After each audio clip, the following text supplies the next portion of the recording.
this. Oh, hey, what's up? I've owned my Tesla Model 3 for 2.5 years now, and along the way I've learned some tips and tricks that I want to share with you in this video.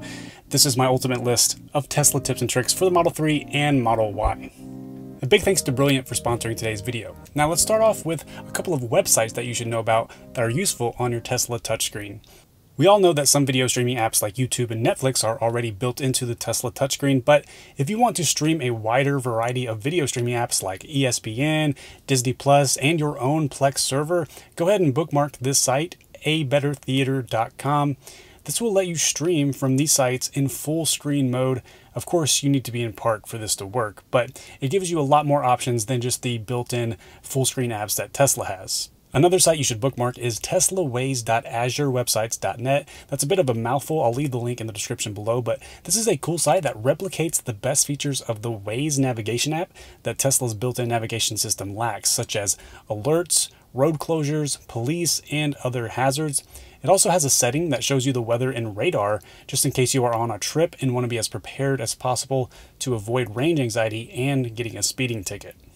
So if you have the full self-driving option or the enhanced autopilot option, you can do a secret Autopark. Some people know about the Autopark for parallel parking, but this Autopark lets you park the car by itself without you being in the seat. So the way you enable this is if you hit the park button twice, 2 times in a row, it'll pop up the menu and it'll let you auto park forward or reverse. So this is good if you want to have the car automatically back up into a garage that has a really tight space. It allows you to exit the vehicle and then it will automatically back up or go forward by itself without you being in the car. Now, if you have 2 driver profiles tied to 2 different phones for your car, so for example, my wife and I, we both drive my Model 3. Well, if we're together, I'm usually driving, but sometimes the Tesla defaults to her phone, which causes the seat and steering wheel to change to her positions instead of mine. To fix this, you can set a priority device so that if the Tesla recognizes both phones, it will prioritize one over the other. Now, since Tesla lacks the typical blind spot lights on the side mirrors, if I'm about to change lanes or merge, I like to tap the camera icon to reveal the backup camera, since Tesla recently allows you to swipe up to reveal both blind spot cameras as well. This helps me to see if anyone is in my blind spot right before I change lanes. I'm hoping Tesla releases a future software update that automatically brings up these blind spot cameras when the turn signal is initiated. So Elon, let's make that happen, please. Now, if you really want to lock down your Tesla and maximize the security as much as possible, first enable the new multi-factor authentication by choosing account in your online Tesla account, then use a free 2-factor authentication app to scan your barcode. And now each time you log into your Tesla account, it will ask for a one-time code that gets sent to your phone. Now, you can also add a layer of security to your Tesla by enabling the pin to drive feature, which will ask for a pin that you set anytime someone wants to drive it. Now, this keyless driving feature is something I really didn't know about until recently. This is kind of useful in certain situations. Let's say that you are on vacation and you leave your Tesla back home and you forgot to put it in your garage, right? Well, this lets you pull your Tesla app out, and under the control section, you hit the start button, and that gives somebody 2 minutes to get in the car and drive it. So if a storm was coming, you can have your neighbor put your Tesla in your garage while you're halfway across the world. So kind of a cool feature. If you like to use Google Maps to look up a destination on your phone before getting into your Tesla, you can actually share the destination to your Tesla by pressing the share button on your phone and then select the Tesla app icon, and it'll send the destination automatically to your Tesla navigation system and be ready for you when you get into the car, which is cool. Not many people know how to properly cancel the turn signal. To cancel a turn signal, instead of pushing it in the opposite direction, just tap it once in the same direction. Now, this helps you avoid the annoying situation of signaling left, then trying to cancel it by signaling right, but that really causes you to signal right, and then you flip it back to the left, and now you're in a never-ending cycle of doom. Just tap it once in the same direction to cancel your turn signal. Now, it may seem obvious to some of you, but not everyone knows that you can open your charge port by pressing the button on the mobile connector cable. This also works the same way with supercharging cables. Now, in your car safety settings, you can enable honk to save dashcam clips so that if or when something bad happens while you're driving, you can quickly honk and it will save the footage to your dashcam drive just in case you need it for insurance or legal purposes.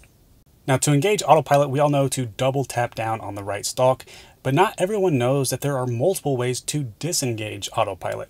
You can either press the brake, turn the steering wheel with enough force, or my personal favorite, simply tap up on the right stalk to disengage autopilot.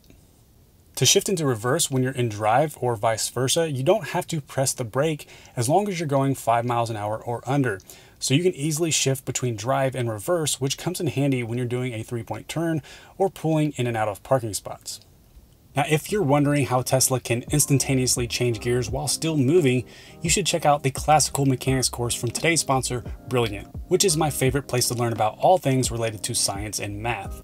Brilliant is a website and app that helps you become smarter about a wide variety of topics in the math and science fields, from things like logic to geometry, all the way to quantum mechanics. Now, Brilliant's unique active problem-solving approach helps you quickly understand core concepts through their guided courses, practice sections, and daily problems.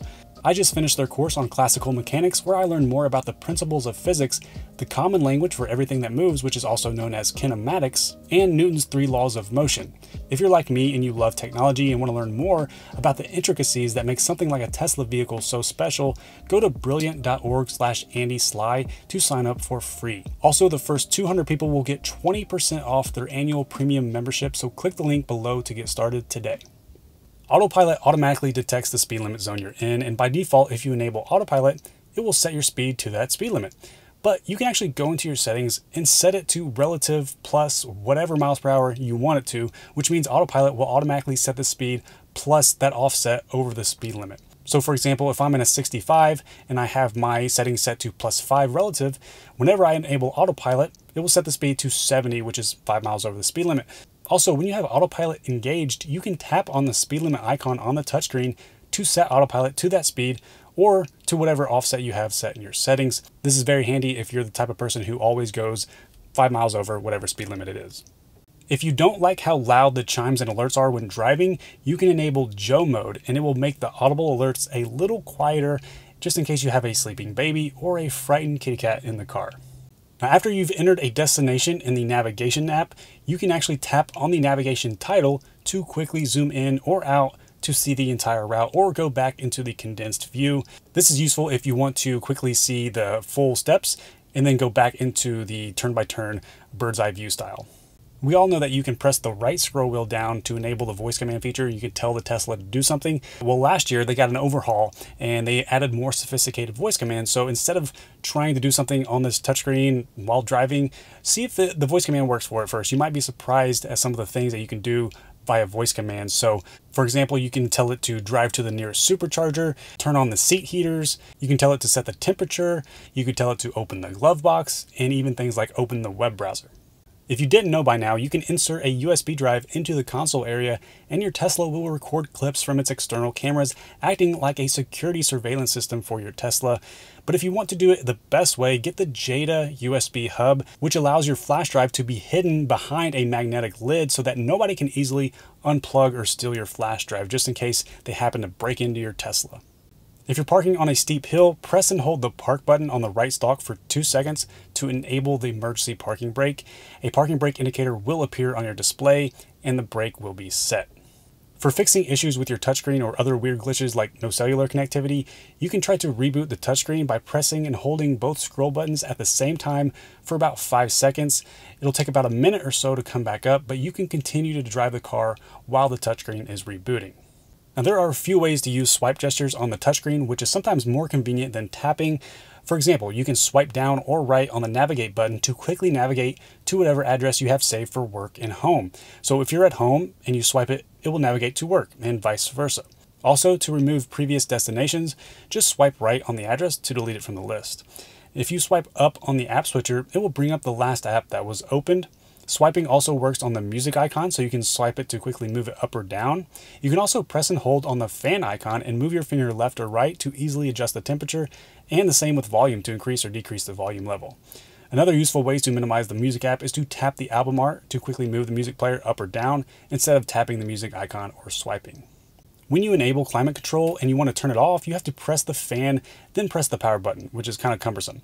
A better way is to just hold down on the fan icon for a few seconds to turn on or off the climate control, which is much easier than tapping if you're driving.